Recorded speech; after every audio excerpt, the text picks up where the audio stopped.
అందరికీ నమస్కారం. కార్తీక పురాణం 24వ అధ్యాయము దూర్వాసుని శాపము. 23 పూర్తి చేసుకున్నాం. 24వ అధ్యాయం ప్రారంభిస్తున్నాం. కార్తీక పురాణం 24వ అధ్యాయం దూర్వాసుని శాపం. పెద్దలెవరూ ఈ విషయంలో అంబరీషునికి ఏ విధమైన సలహాను ఇవ్వలేకపోయారు. నీకు తోచిన రీతిన చేయటం తప్ప వేరే దారి లేదన్నారు. అంబరీషుడు ఆలోచించాడు. 12 గడియలు దాటకుండా పారాయణ చేయాలి. అలా చేయని నాడు గతంలో చేసిన పుణ్యవ్రతాల ఫలితం పోతుందని, చేస్తే ముని శపిస్తాడు. ముని కోపానికి లోనైనా పర్వాలేదు, కానీ శ్రీహరి కృపా కటాక్షములు కోల్పోవటం తగదని నిర్ణయించుకున్నాడు అంబరీషుడు. అక్కడున్న పెద్దలకు తన నిర్ణయాన్ని తెలియచేశాడు. శ్రీహరికి నమస్కరించుకున్నాడు. మంచినీళ్ళు తీసుకుని పారాయణం చేయడానికి నిర్ణయించుకొని శ్రీహరిని ధ్యానించుకుని మంచినీళ్ళు తీసుకున్నాడు.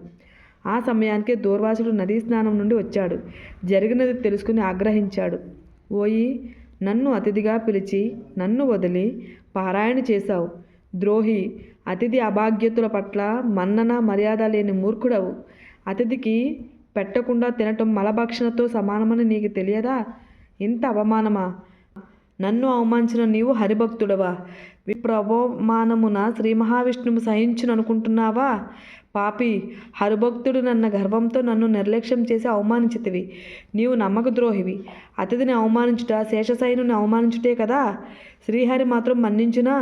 నిన్ను నీ వంశమును కళంకమునర్చుకున్నావు అంటూ దూర్వాసుడు అనరాని మాటలతో అంబరీషుడిని దుయ్యబట్టాడు. అంబరీషుడు దూర్వాసుని కోపమునకు గడగడలాడుచూ పాదాలపై పడి మన్నించమని వేడుకున్నాడు. ఆగ్రహావేశంతో తీక్షణమైన చూపులతో భీకరాకారుడై ఉన్న దూర్వాసుడిని కాలితో అంబరీషుని తలను తన్ని, ఓరి, నీకు తగిన శాపం ఇచ్చినా గాని నీకు ఆ జ్ఞానం కలగదు.